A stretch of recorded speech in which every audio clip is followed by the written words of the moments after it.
Now, on to today's program. Along the way, the Camino de Santiago from the Pyrenees to the Atlantic Ocean, presented by MVA member Vince Walsh. Now, Vince, where are you? Vince was born in Toledo and grew up in the Old South End. He's a 1970 graduate of St. John's High School and has a bachelor's degree in both chemistry and geology and earned a master's degree in geology, all from the University of Toledo. He's worked most of his adult life as an analytical chemist. From 1977 to 1981, Vince served as a Peace Corps volunteer in Malaysia, teaching physics at Maktab Sultan Ismail in Kelantan. While living there, he met his wife Meng, who was also a school teacher. They were married in 1980 in Malaysia. They have 3 grown children, Melissa, Stephanie, and Aaron, 2 sons-in-law, Andrew and Dustin, as well as 3 grandchildren, Austin, Matthias, and Junea. I got it right, didn't I? Vince enjoys hiking in the local Metroparks and also in some faraway places.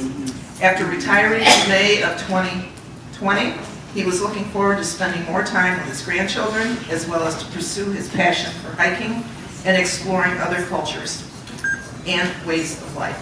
And you will learn this afternoon that he is well on his way to achieving those goals. Vince. Thank you, everyone, and thank you for coming this afternoon. The Camino touches one at many levels, from the physical, the emotional, mental, and the spiritual. And as I share some of my experiences, I hope with the landscapes, the history, the people, especially the people and the places, I hope that message will come through. So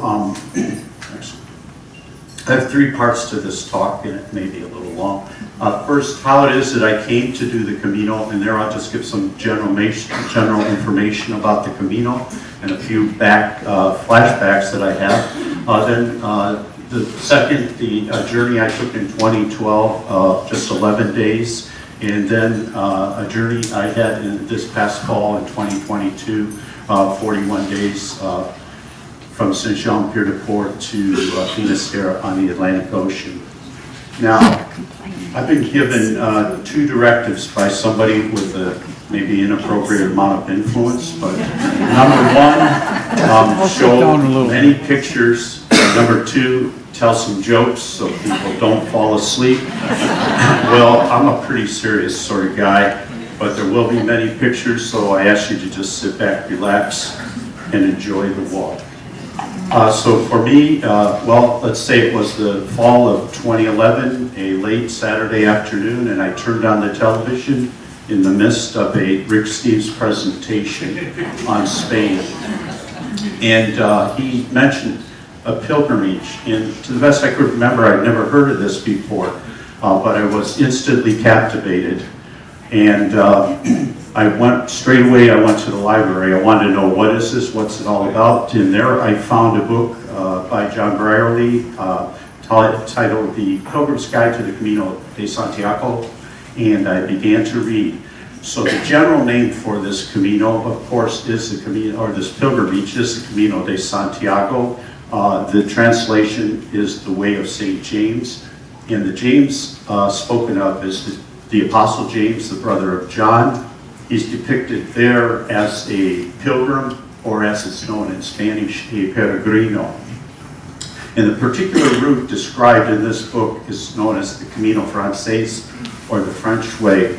And it is the approximately 800 kilometer / 500 mile route to cross the northern part of Spain, starting in a small French village in the Pyrenees and ending at a cathedral in a city known as Santiago de Compostela.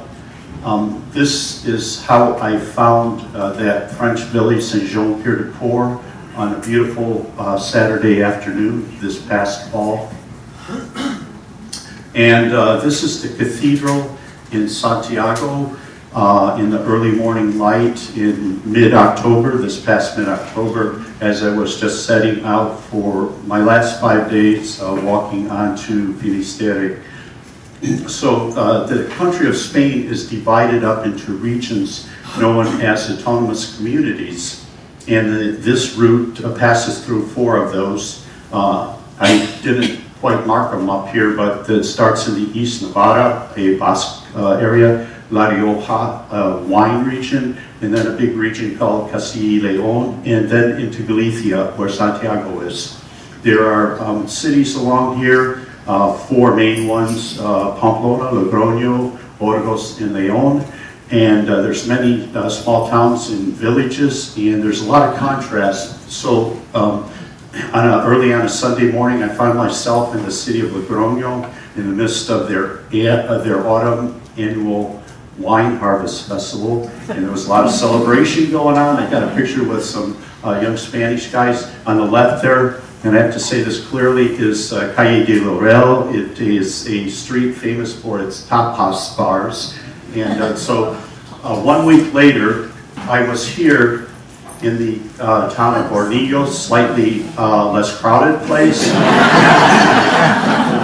So I traded joyous celebration for like a tranquilizing stillness. Now I arrived here after my first day walking through what is known as La Meseta. It's a high plateau that makes up a large portion of the country of Spain. And the Camino for 220 or roughly 200 miles passes through this terrain. It's a mesmerizing terrain with big skies and landscapes and fields of grain that stretch out in all directions for miles. And sometimes the clouds are so low it seems you could just jump up and touch them. Now along here, it's an arid region with high winds but very little shade, though as this photo clearly demonstrates, there is some shade pointed out. So I contrast this with Galicia, the lush green landscape of Galicia, where Santiago is located. It's a landscape of forests and trees, and there are forests of old oak and chestnut forests. And there's a man, I think he's searching for some chestnuts on the ground. They're all over, so I don't know what the issue is. On the right there is the centenary chestnut tree, Ramil. It's said to be over 800 years old. This is Oreo. It is the structure you'll see all over Galicia. Here it looks like it's usually made of stone. It looks like a long house set on top of pillars of what look like toadstools. The purpose of these structures was to store the grain.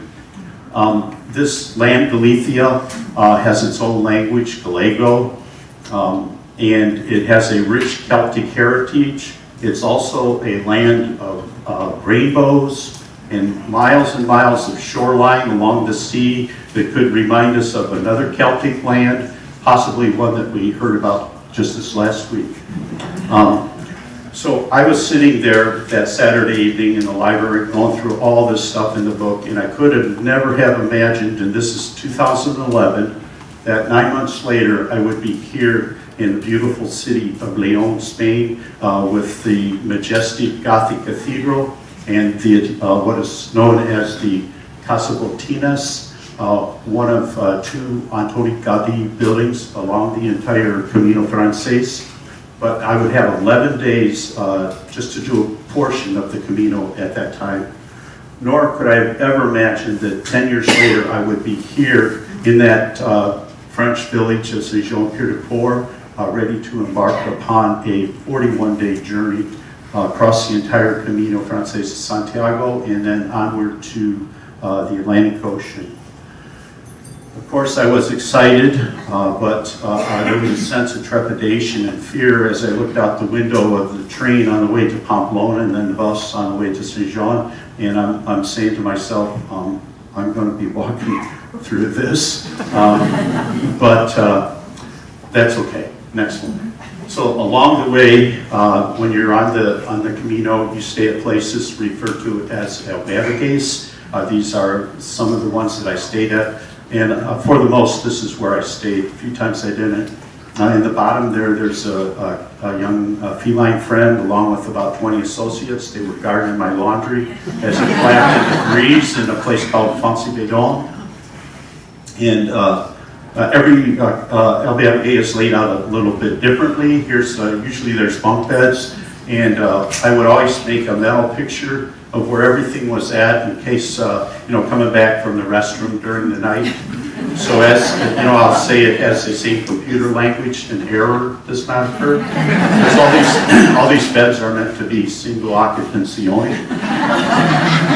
So there I am. And you can see that I'm not quite the neatest place setting at the table. And on the other side, so every place you go to, they give you a mattress cover and a pillowcase.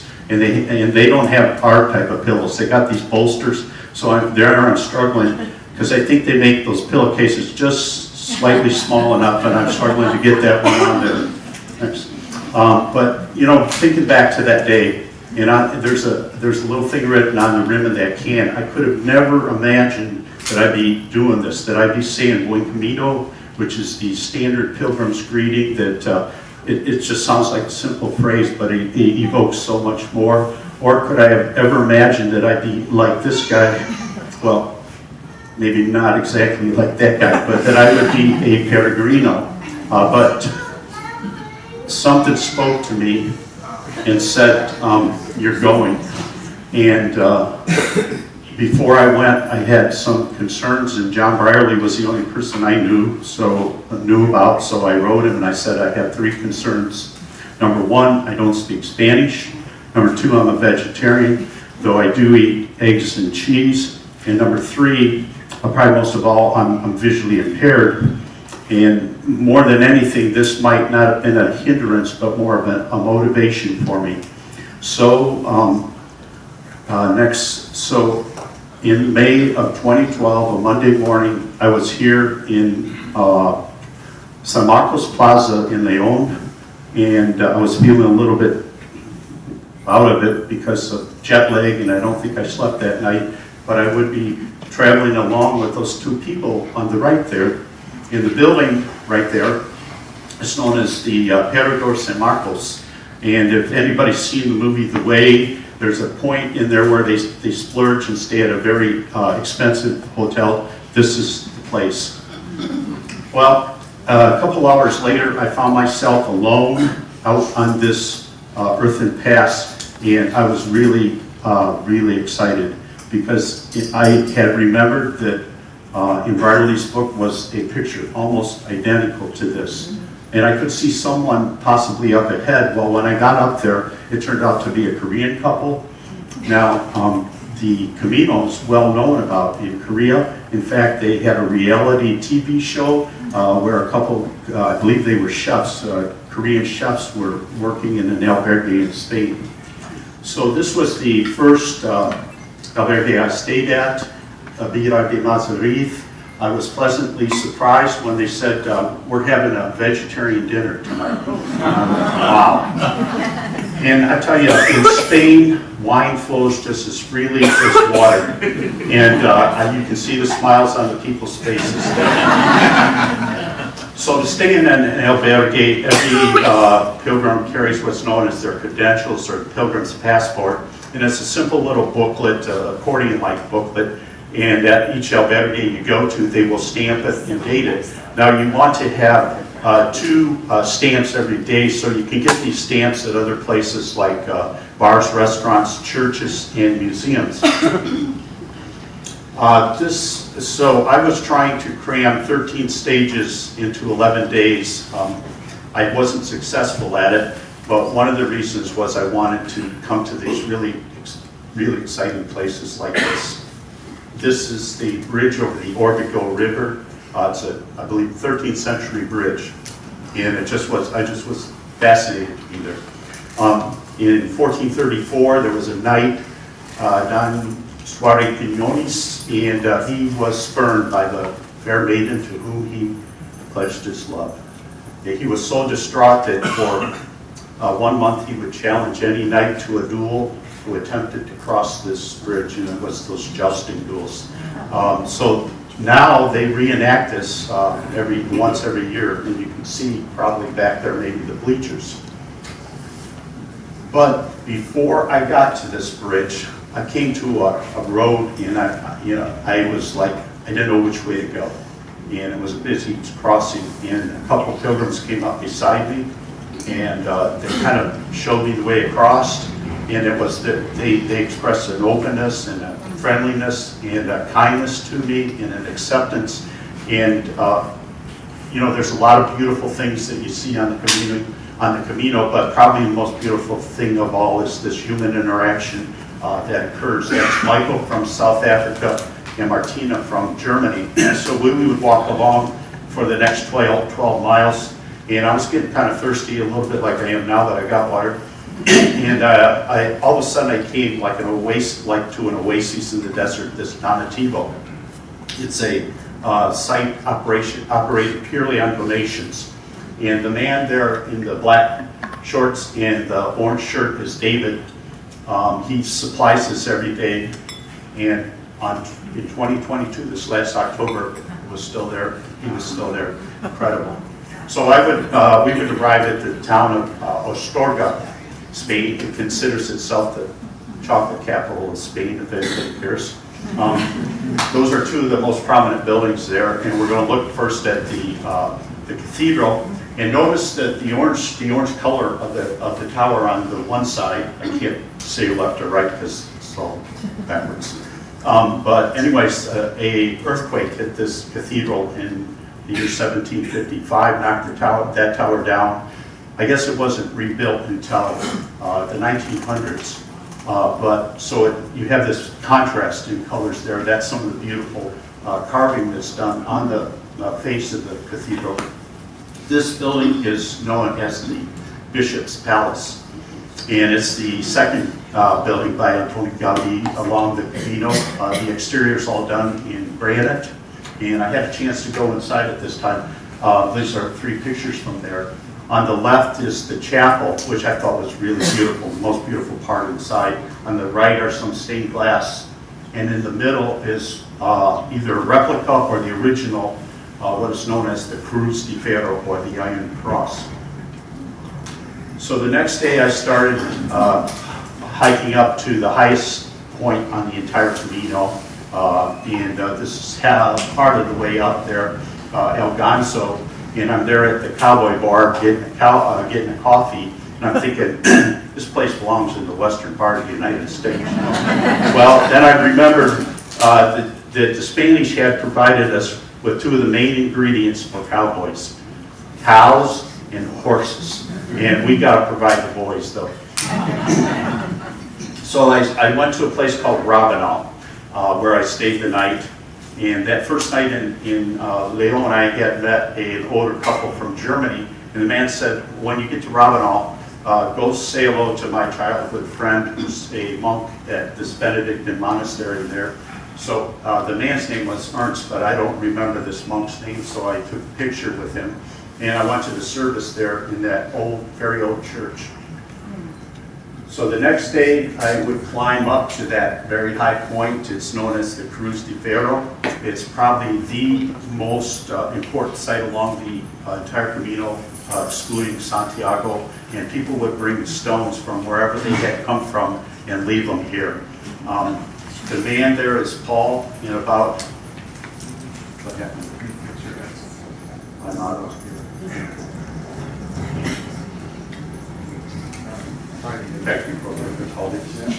Is everybody here? Sorry about that. I got to be less animated. So he was walking with me for maybe about an hour before we arrived here, and he shared certain very serious medical conditions he was having. And I had the sense that we were almost meant to be together for that time and arrive here together.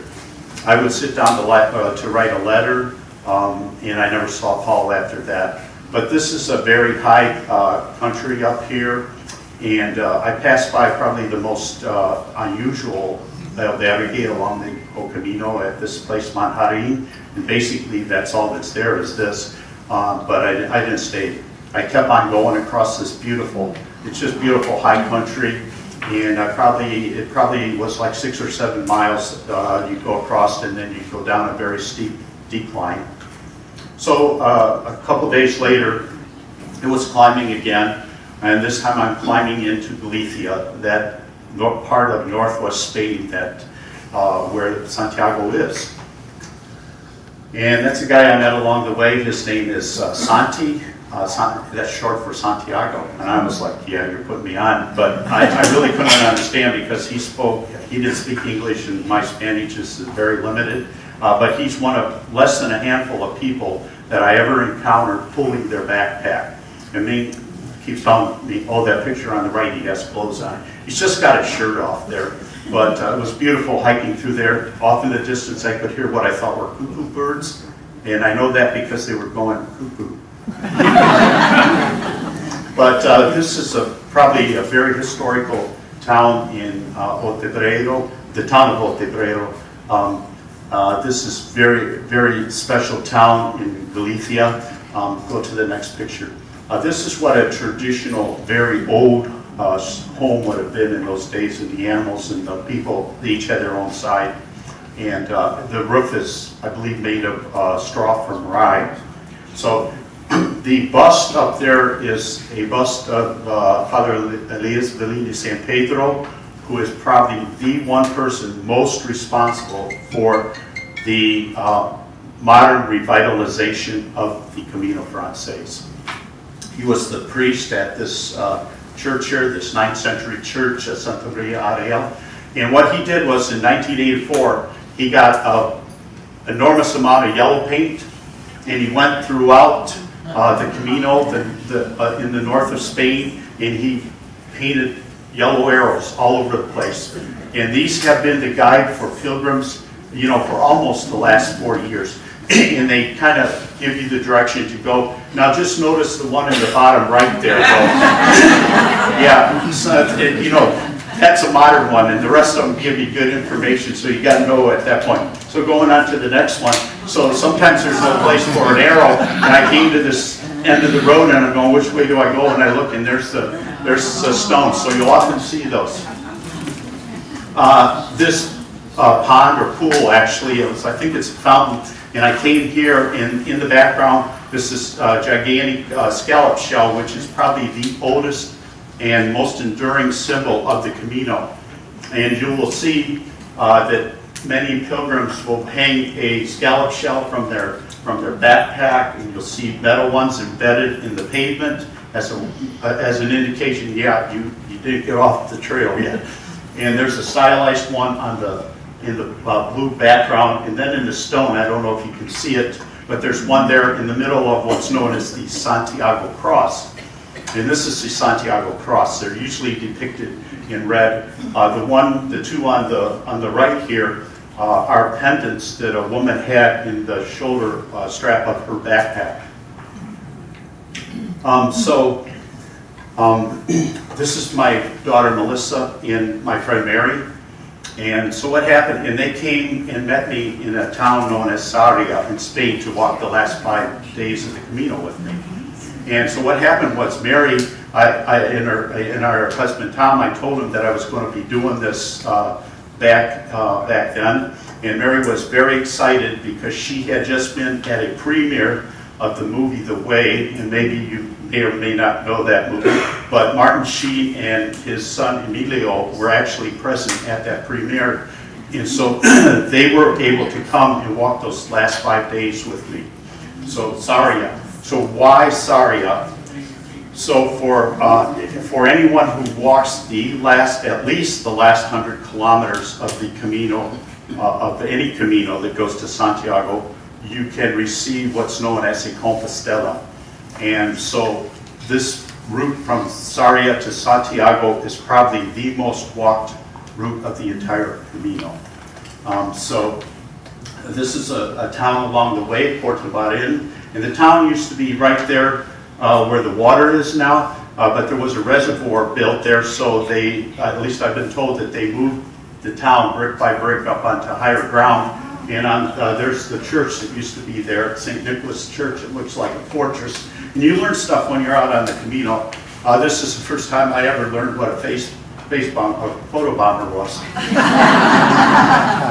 So just a few pictures as we're walking along. That's Guillermo. His name, he told me to call him Willie. And I met him a few days earlier when I was like feeling a little queasy in the stomach and a little down. But he lifted my spirits, and Melissa's walking across a stone path, things like that you meet along the Camino. So we would arrive before noon on that 5th day because in Santiago in the cathedral, every day they have this service at noon, and many pilgrims want to ride for that noon service. And go to the next one. So there's this thing called, and I don't remember the Spanish word for it, but it's a giant incense burner. And I was just reminded before I started talking why they have this giant incense burner. So you might think it was some spiritual thing, but essentially they were trying to get the smell out of all the pilgrims that had just arrived there. And thank you for that, Judy. So you might be wondering, why do we have this? That's the front, probably the best picture I have of the front. But on the back side of this cathedral, and that's called the Holy Gate, a holy door there on the left. But why we have this is that silver, what I call a reliquary there, that is down below and behind the altar in this cathedral in Santiago. It's said to contain the remains of the Apostle James. Now, how did all this come about? Next one. Hello. So there's a passage in the book of Acts. I just shortened it here. It says, go, and I can't read what it says. Be my witness even to the ends of the earth. So back in the Roman times, this place was actually known as Finisterre, or the end of the earth. You know, back in those days out there, that was the old drop-off, the great waterfalls. I'd say that flat earth theory was quite popular then. But James actually came to, well, there's no actual proof that he did, but he would have come to Spain and tried to share the gospel here. And he was thinking that, oh, he's not being successful, he's failing at this mission. And he was at this spot here. It said, this is a legend, of course, weeping. And Mary, the mother of Jesus, came to him in this stone boat and encouraged him and told him that, he was doing well. And so that's what that is. But now I'll quickly run through how this all happened. He went back to Jerusalem. He was beheaded in 44 AD. It's said that his body was taken back and buried in Galicia. There it remained for hundreds of years until 814, when some hermit under a field of stars discovered the tomb. And from that, the first Camino happened. It's remembered as Camino Primitivo. And this whole city of Santiago de Compostela started there. There wasn't nothing there until this happened. And so on the next picture, pilgrims would start to come from all over Europe. So that's what this map is showing here. And many of these routes would converge on Saint-Jean-Pied-de-Port, that place that starts the Camino Frances. Many more of them would hit the yellow line there from other parts of Spain. So that brings me to the third part of the story. Back here in 2022 fall, I was here in the city of Saint-Jean, the town of Saint-Jean-Pied-de-Port, ready to start that 41-day journey. Now on the left is my backpack from the first journey. It's black, and I look at it and I'm going, how did I ever carry that thing? And that was on the right is the backpack that I did take with me this time. And I have a little emblems on there, one for each of my 3 grandchildren. You might recognize a few of those characters. I can't remember their names. But anyways, I realized that, like everybody does, they pack their fears, and I had way too much weight, and I ended up having to, along the way, buy another backpack, a smaller one, and constantly send some of my stuff ahead. So the first day on the Camino, I'm climbing, it's 16 miles the first day, and it climbs 9/10 of a mile up into the Pyrenees. and I was about dead after halfway. My two roommates that I stayed with the first night, Julio and Mario from Brazil, they had sent their bags ahead, and so they were able to help me carry my pack. On the left are two friends that I became very good friends with, Mika and Jennifer, and they gave me a little electrolyte. So go on to the next. So these are a few of the photos that I saw while we were climbing up here. It's beautiful. I call this B&B, beautiful and frugal. And there's some horses far off in the distance there. So after, it's supposed to be only 16 miles, but my thing read almost 20 miles when I finally got to this place, Ranchos Valles. I'll go to the next one. And this is where I stayed that night at this monastery, a dormitory there. 6 o'clock the next morning, the lights came on, and it was time to start again. So a couple days hiking. Yeah, did I? One more time. Oh.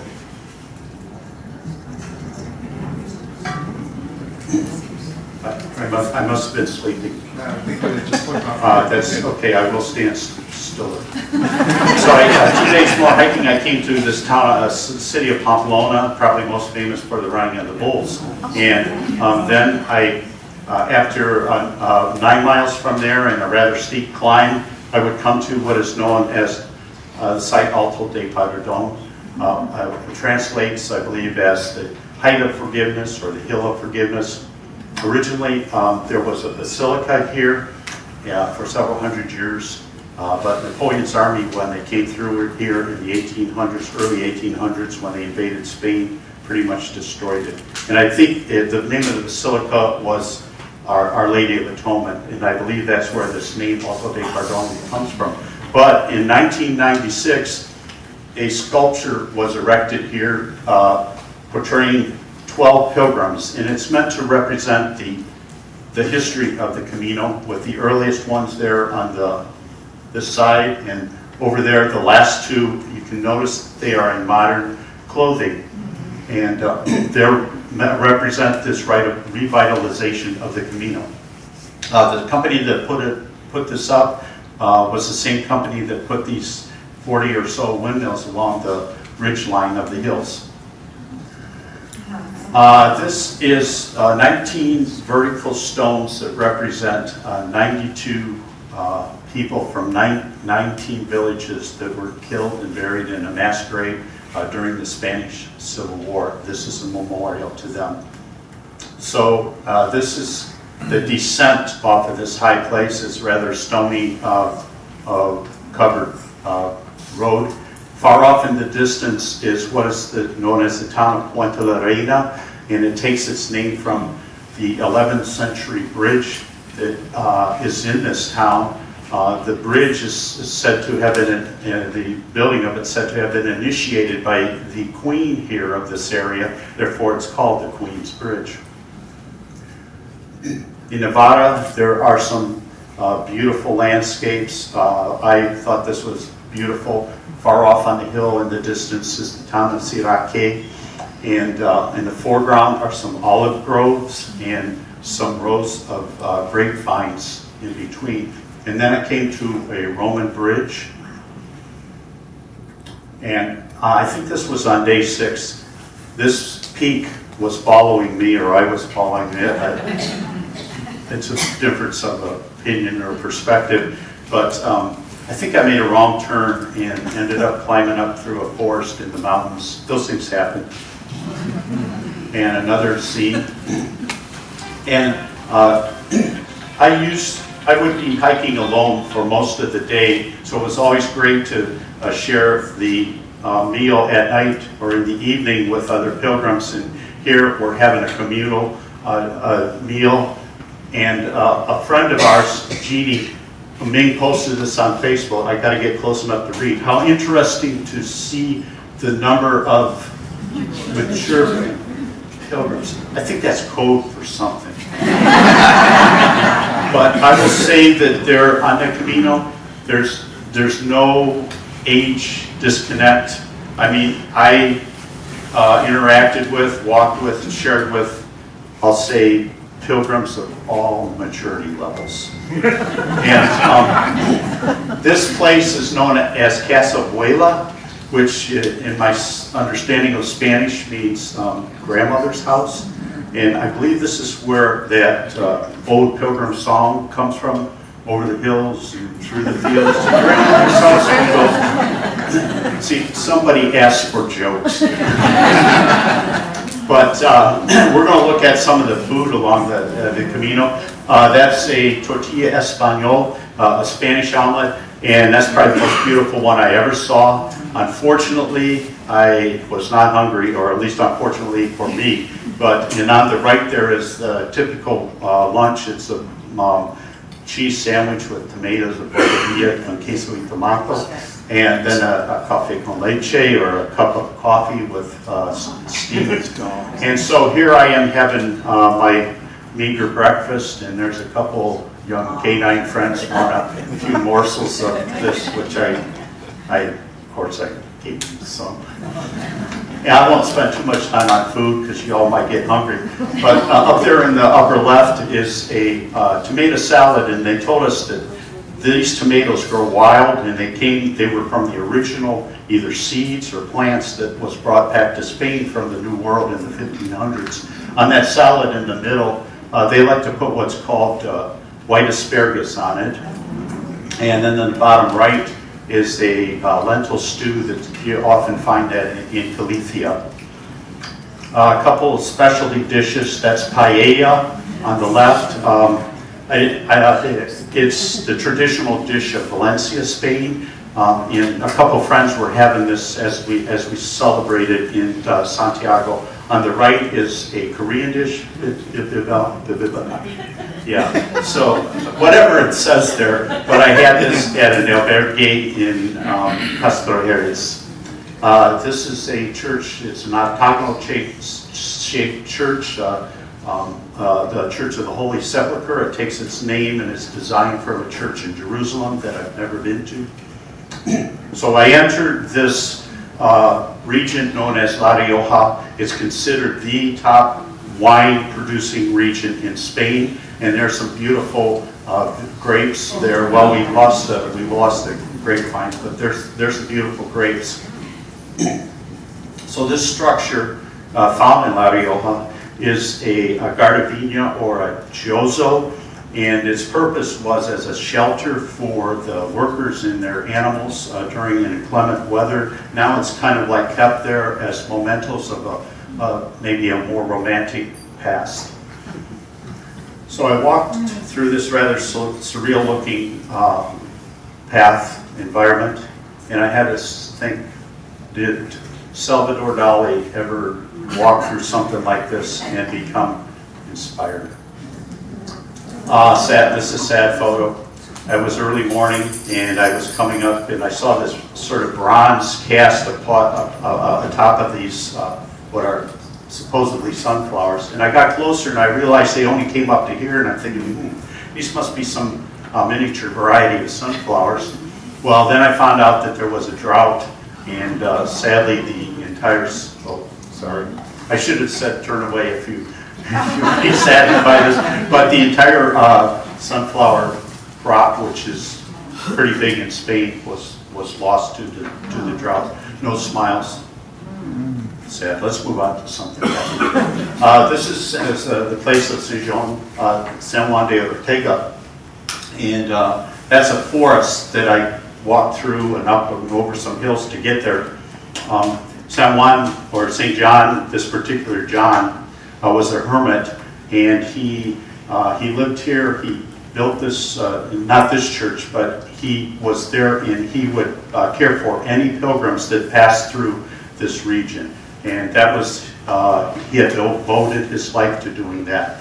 So it's just a beautiful sunrise, blues in the sky, which normally didn't happen. And I was climbing, just had passed through the town of Atlanrtc and started heading upwards, and I got there about 5 minutes too late.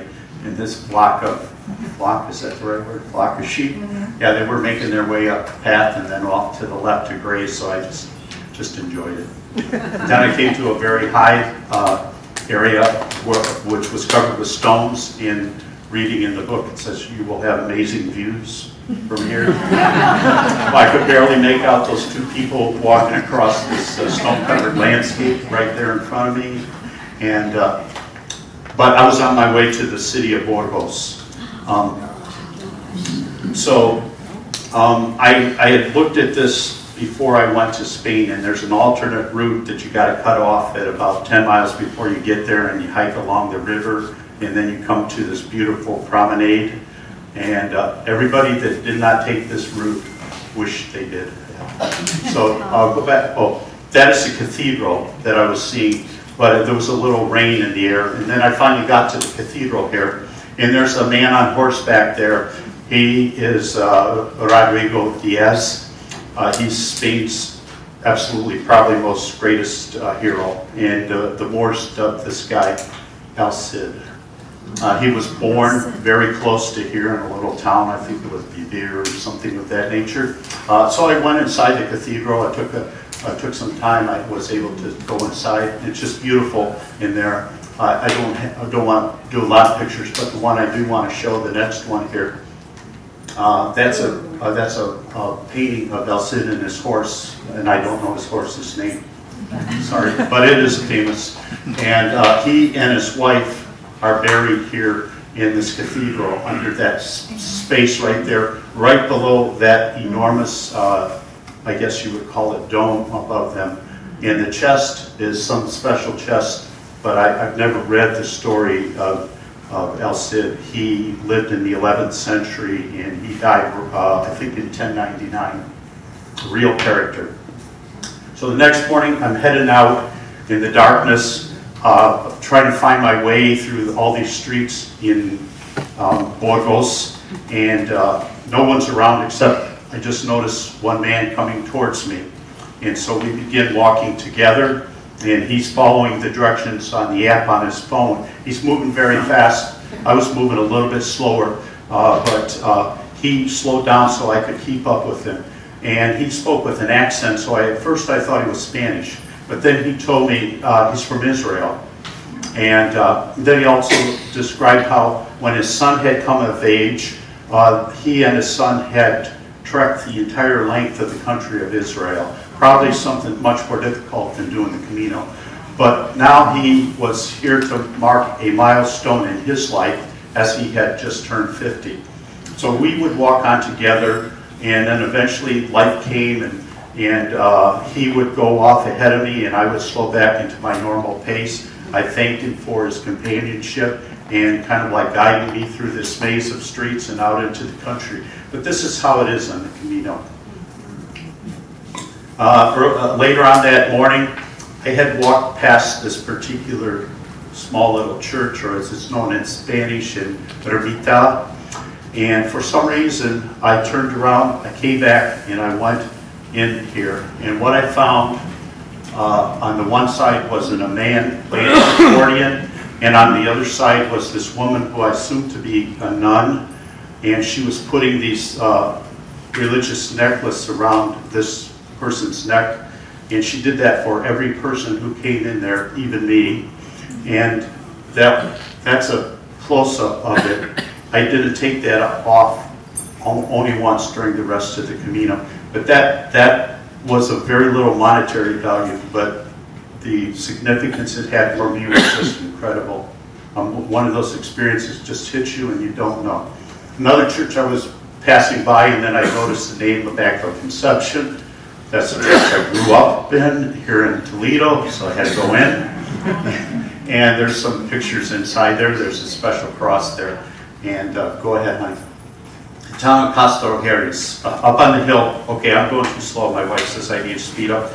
That's a fortress up on the hill there from a Visigoth period, 9th century. The church in the foreground is known as Our Lady of the Apple Tree. I don't know why. There's a legend. We don't want to talk about it. Before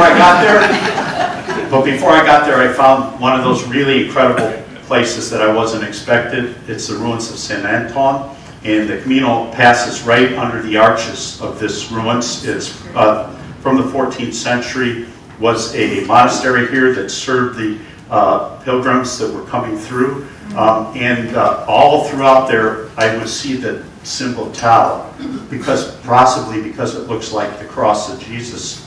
But that one down there in the bottom right, to me it looks like a T for Toledo. As in UT, right? Go Rockets. Tom, it also means Tom, my friend who's the biggest Rocket fan in the world. Okay, but today there's actually an albergue here. You can stay here. In the old times, of course, many people would have stayed here. This is just one day along the Camino.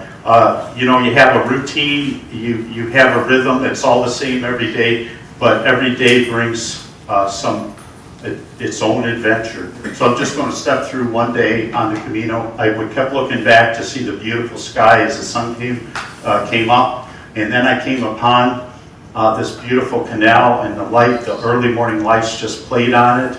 I continued on. I think sometimes on the Camino it's like discovering a new Metroparks every day.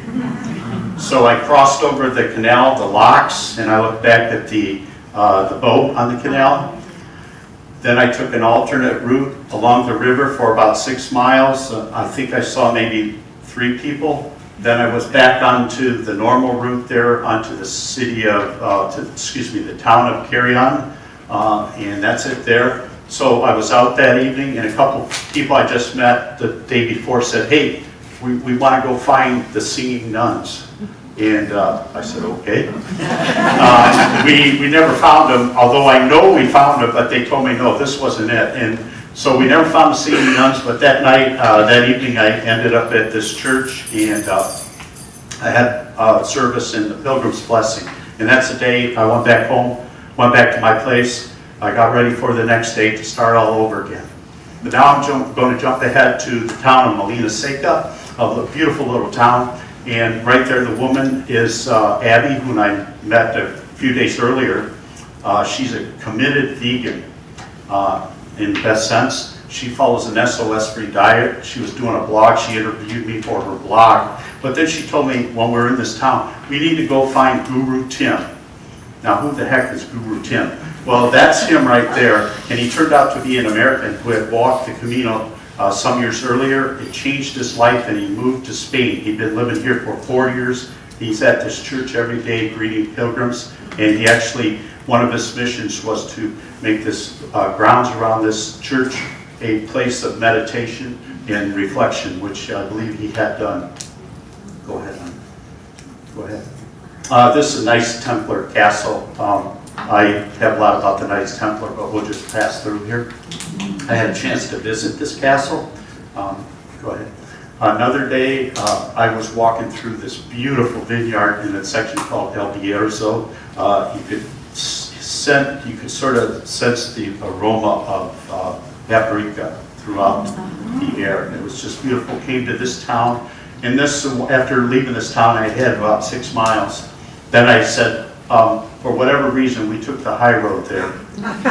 And that was another 6-mile climb up through these hills. And it was beautiful. It was just beautiful. But then when I finally got down, I knew I had another 6 or so miles to get to where I was going to stay that evening. Now I put a thing up there called the poem Fear, but I don't have time to tell that story. So we'll continue on. Here I am days later, hiking through Galicia, and it's in the mud and the rain, and I come to this rather mysterious looking building. I'm alone, nobody's with me. The door was open, so I walked inside, but there was nobody there. But this is what I found.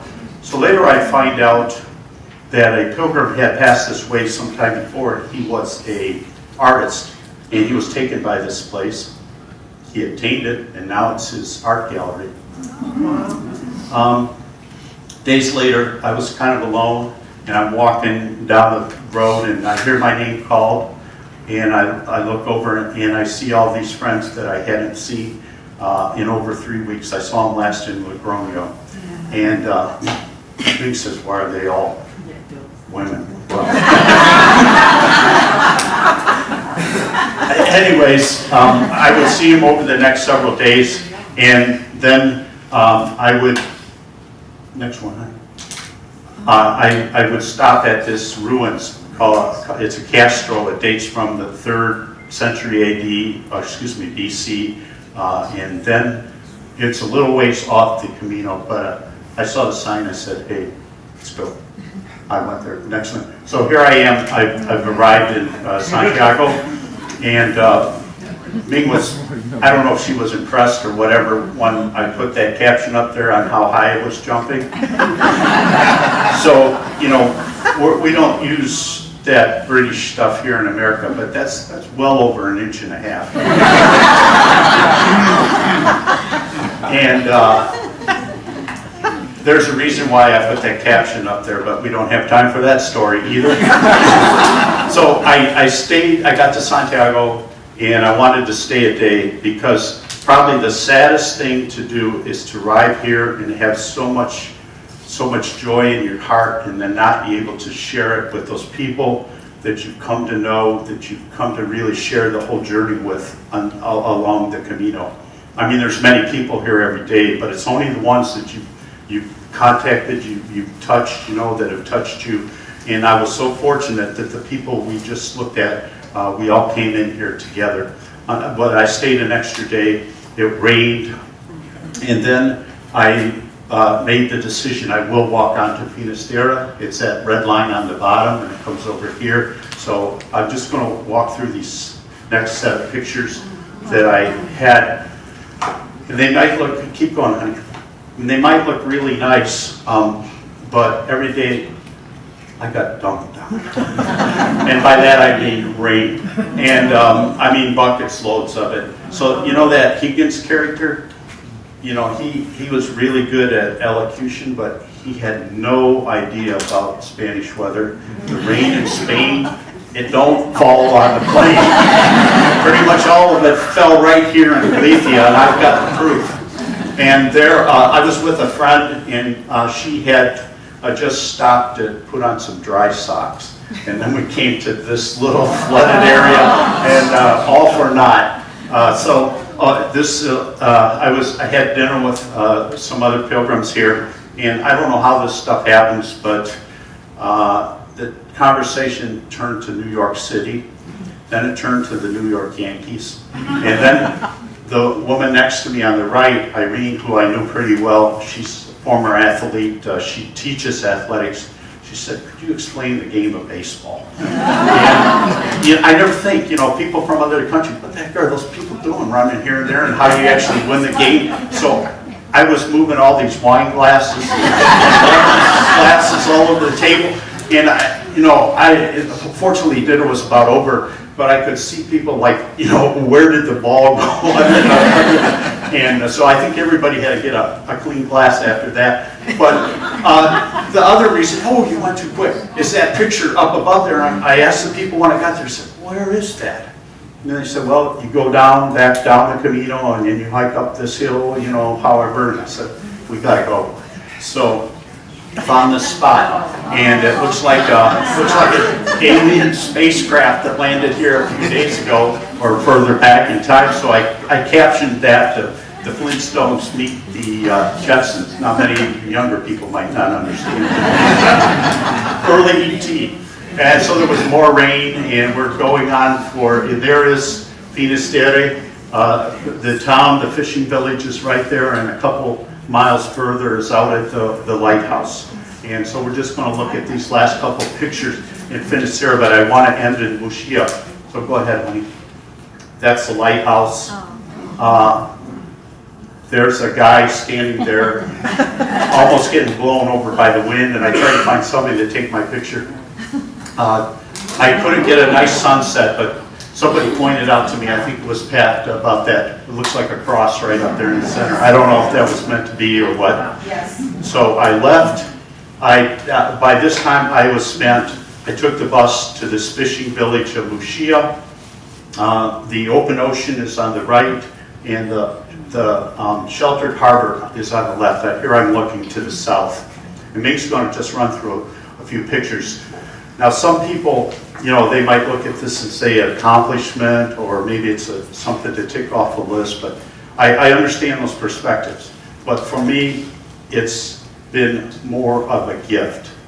And I have, you know, so many people that I thank for that, like all these people that I shared this journey with, those people that I met along the way, the ones that would, you know, be there, that helped me, those girls that I showed you, every time I saw them, it was like an encouragement. They were so upbeat.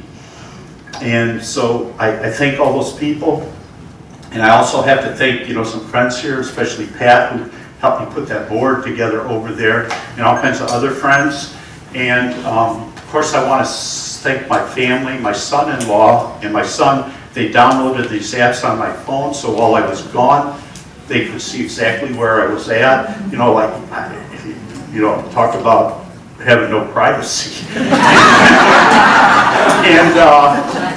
And sometimes I heard Ming would say, "Where the heck is he going?" And there were times that I would call them up and say, "Where the heck am I?" And I got to thank my son-in-law, Andrew, because he was always there to handle any of those technical difficulties, like the time that my phone went into Danish, and everything that I would say, it was interpreting it as Danish, and I'm like, what the heck, you know? And he was able to get me out of that mess and all sorts of other jams. And of course, I need to thank my wife, who's always been there when I have these crazy, well, I can't say, I won't be that extreme about it, but she's been there most of the time when I do these crazy things. And so I'm just going to close with a couple pictures here. One more height. The last day I was down there just waiting for a sunset that didn't really come, and a couple came and asked me to take their picture, and then I said, well, can I take your picture? And there's their picture. And night came, and a woman had just come, and she had missed everything. And she seemed kind of disorientated, although she had just walked here. I walked her back to show her where the bus stop was, and then I ended up taking her back to the albergue where she was staying, which was a good thing, because when we got there, it wasn't the right one. And I took this picture of a beautiful night there. The other pictures, some of them that I took were from up on top of that mountain back there. And I opened this whole talk with a picture as the sun was coming up, so I wanted to just end with this picture as the sun's about ready to go down. Thank you.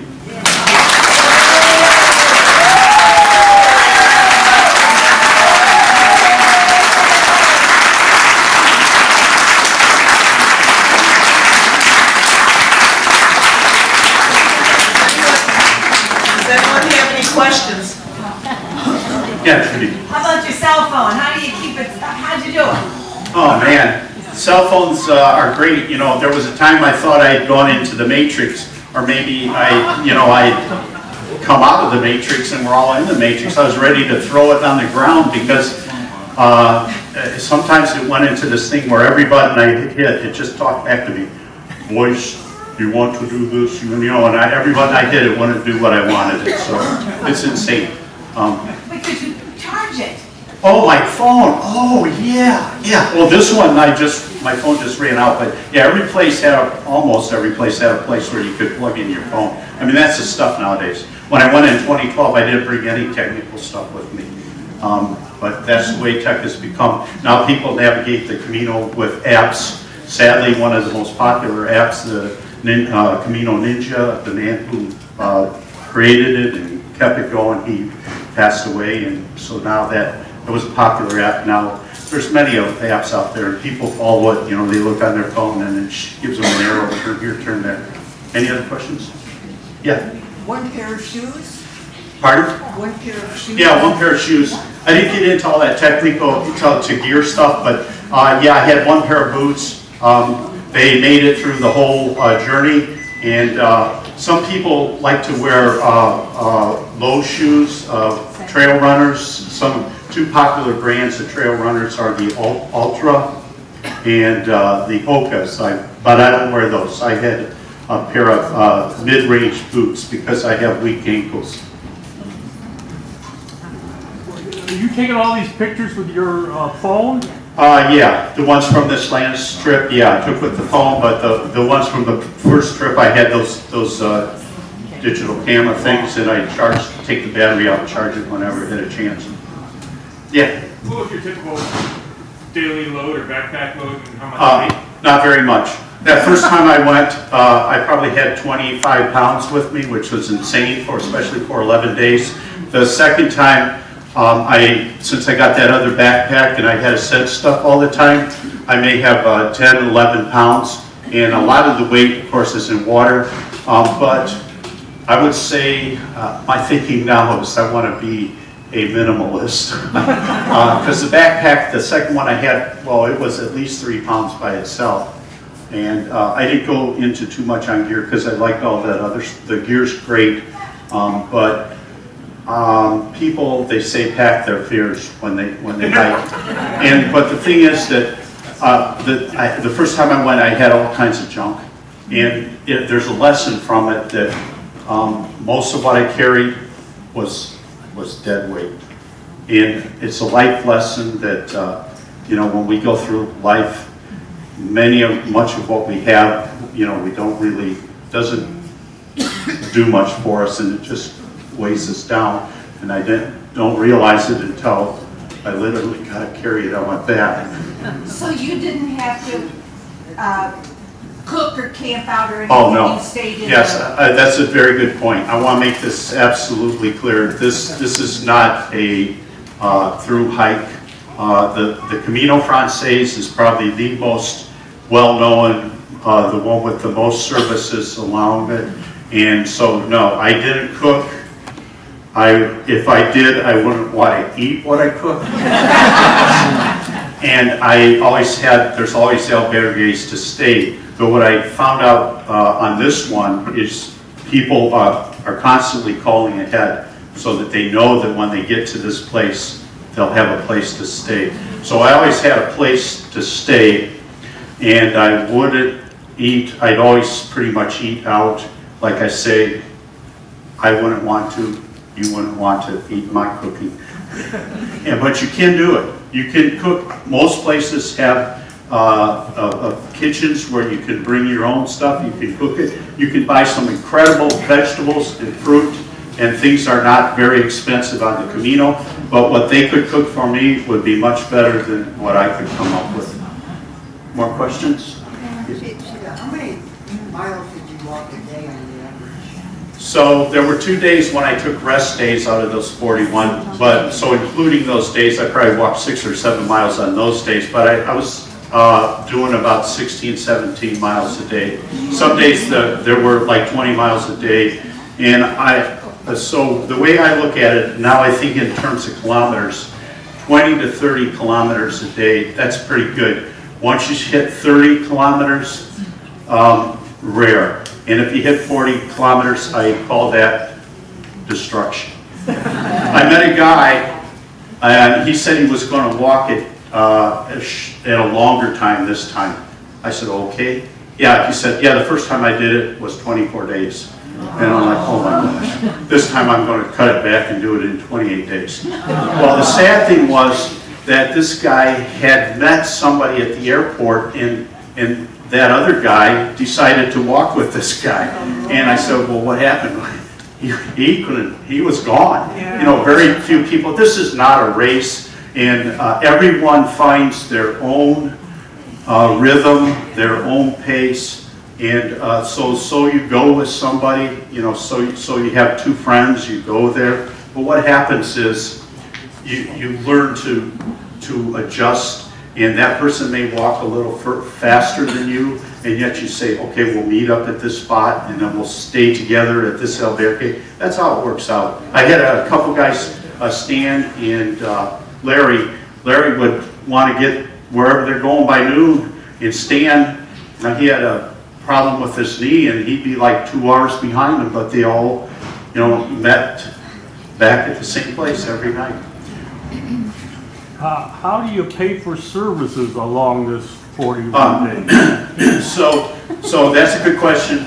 You can use credit cards, and I'm not all that good with all that stuff, but most of the places have that little machine where you just hold it next to and it does some sort of magic and you pay for it. I also got a card where I could go to what are those, ATM machine. I never used one before. try to learn how to use an ATM machine when you're in Spain. And fortunately, I was able to withdraw some cash. So most of the time, I would just use a credit card and rub it against, you know, the magic spot, and it was paid for. So the credit card's international through America? Yeah, there was only one time when I couldn't use my credit card, which was, oh geez, I thought something had gone wrong, and my credit card wasn't working. So I think the problem is, when you use your card, they'll ask, there's a question, do you want to use local currency or do you want to use American currency? Generally, you want to use local currency. And I tried that, and I think they didn't want me to do that. So my credit card was denied. I went and called my wife and said, what the heck's going on? She said, I'll call the credit company. Called them. They said, no, you got to call them. I called them. Now that same day, so I had to use a different credit card, but that same day, Ming got an email from a place I had stayed at a couple days before saying I didn't pay for the dinner. And I'm like, okay. So I got a little slip all together and I put in my 12 euros and I wrote him a note and said, I'm pretty sure I paid, but this is fine. And then I found a receipt. It was written right there. You paid for it. And so I would have sent him the money. I didn't want to make a big deal out of it, but so then I get an email that says, well, I didn't get it. Ming reads all the emails and it says, 1,000 pardons, stuff like that. I think I know who the one was that didn't pay, but no big deal there. Things happen on the Camino. One time I didn't show it here, but I stayed at one upper place, a little bit better off, in a single room, and it had its own key. So I walked out and left the next day, and I got to the next town, and I looked in my pocket. Oh my God. And we're having this communal dinner, and I'm like, oh no, what do I do? I'm not going to walk back another 16 miles tomorrow and then walk back here again. And so I'm like, yes, this one guy, he looked like he had a little halo above his head. He seemed to be doing all the talking. And I asked him, what do I do? And he was just kind of smiling. And I had, I'm asking people, and I'm in the back of the Atlanrtc, outside in the back, and all of a sudden I hear my name being passed all throughout the Atlanrtc. Vincent, where's he at? And so what had happened was the people at the previous place, they knew one woman who I had just met who spoke Spanish, and they contacted her, and she knew, however, where I was at.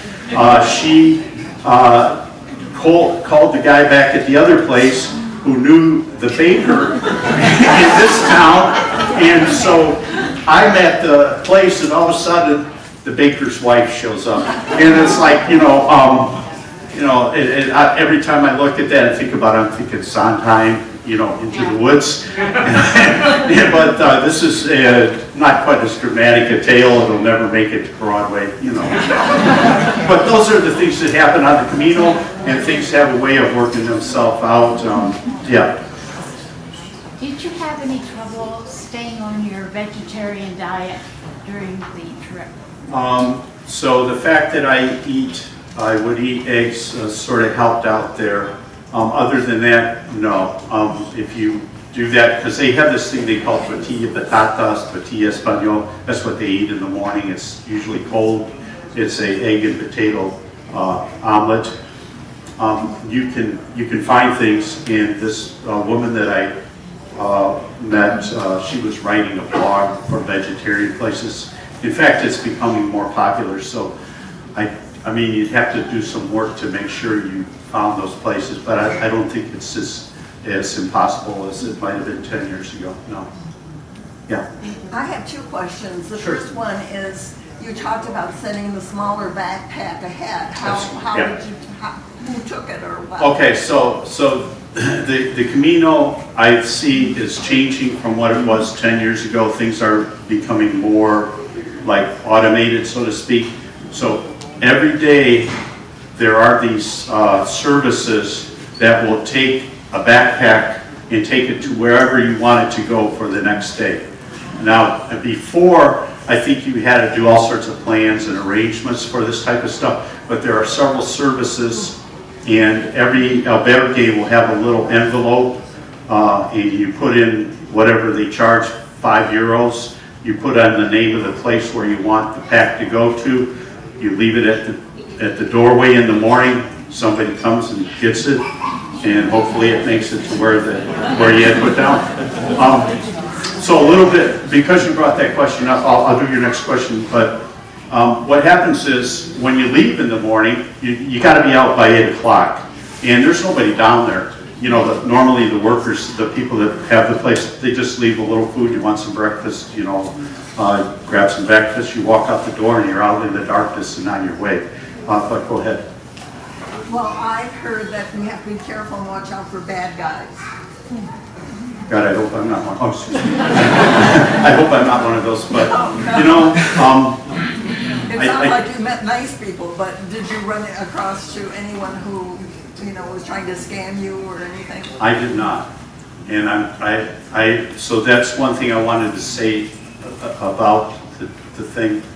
I found it, there was what I call a sense of honor and a sense of trust. Now, maybe it's because I'm just a little naive, but that's a sense I had on the Camino. Now, when you mentioned that, one woman that I knew mentioned to me about a certain encounter that she had with one gentleman that made her uneasy.